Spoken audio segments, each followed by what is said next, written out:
adlaw sa inyong tanan. So, mag-vlog na pod ang inahan nga mag-uuma. So, karon ako ang i-share sa inyo ang diskarte nako diri sa bukid no. Yeah. Diskarte sa inahan. Yeah. So, i-share lang po nako akong experience itong mga niagi. Yeah. So, sa mga nakabalo itong niaging niaging tuig, ni bagsak gyud ang mais. Yeah. Sa diri sa amo niabot gyud og 8 na lang ang kilo. Yeah. So, katong nga time buylom mi og tanom atong mais.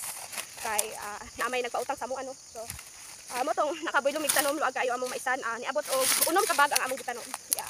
Pero kay lagi inutang ang tanan namong financing gikan sa abono sa mga medisina, sa mga similya. So na dako-dako gyud among nautang. Yeah. So that time okay ra sa among ano kay kanang syempre una namo makabayad ni kay gitanom man namo among mais. Pero wala gyud namo damhanon nga ni baba og kalit ang mais. So niabot og isa ka tuig nga barato gyud ang mais atong panahon. So wala mi kabawi. Baon mi sa utang hangtod karon no. So niabot og actually 100 ka pin ang among utang, 180 yata na sa mga ingana. 180,000 ang among utang, then motong nag-harvest mig mais nabayad-bayaran namo. Karon na lang gyud sa 90,000 ang among utang. Yeah, so motong lagi na failure kay tungod sa presyo. So wala mi nahimo. So motong wala mi choice kundi magtanom og laing crop no nga kanang walay financing. So anay financing pero dili gyud pareha sa mais no. Ang mais mong gasto kay tungod kailangan nimo mag-abono, mag-spray. So, motong naka-decide mi nga magtanom mi og mani. So, that time wala mi nagmais kay wala naman ni financing. So, nagtanom mi og mais, mani. Nagtanom mi mani, then motong kaluyan. Pag harvest namo nahalinan mi og 3,000 kapin. Yeah, so kay wala man namo gibaligya gyud tanan ang among mani kay nagbilin pud mi og similya hunon kay resod pud no na ibaligya nimo tanan din unsa pa imong itanom.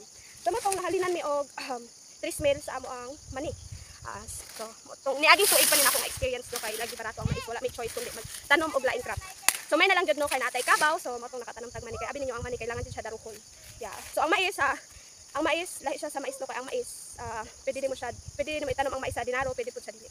So moto halina lagi mig 3,000 sa mani, then moto naka-decide na pud mi nga syempre dili man pud good pwede nga permanente ka isa lang ka crop imong itanom. So mo na to amo na realize sa panahon nga na failure mi sa among mais. Kaya siyempre, sa una, mais ra gyud permanente among tanom. Then, 3 months, so, nangita mi og laing crop nga dali ra i-harvest. Then, gamay ra po financing. Bahalag hago. So, motong, gipili na mo ang pipino. So, motong, ang 3,000 nga halin na mo sa among mani, motong gipalit na mo og 2 ka lata nga pipino. So, kaluyan yun sa panahon kay, sabi ninyo, ang among 3,000 nga financing sa pipino is, niabot siya og 40,000 kapin. Yeah, so, muna siya akong gi-share tong niagi kay, gi-share na ko siya sa inyo kay malipayon kay ko atong nga time no kay, siyempre, na down jud mi ato nga time kay wala na mi kuan jud ba kay among umais na failure jud nya stress kay syempre dako kay mig utang nagpabilin ang among utang nya wala na may tanom. So motong dako kay ko pasalamat no kay kanang nakaluyan mi sa among pipino. So motong ang 3,000 na mo duha ka lata is nihalin siya og 40,000 kapin. And then nagdimpyo na lang mi ato og 30 kapin kay tungod kay napa may labor mga haul sa motor motong na mi 30,000. So motong mo na ni kaning ako makita karon. So mo na ni among gipundar atong pipino. So nagpalit mi similya na pud sa mais. Similya sa pipino, mga abono. So kani tanan makita ninyo sarili na gyud namo. Dili na ni siya inutang. Yeah, so na karon lami kaayo tan-awon no kay kanang worth it ra pud ang imong hago ug imong sakripisyo. Yeah. So karon kung matingala mo kung anong gikan ako sa pagka-failure sa mais nganong nagmais pa man ko. So abi ninyo na-realize pud nako that time nga na failure ko kay tungod kay nangutang ko. Yeah. So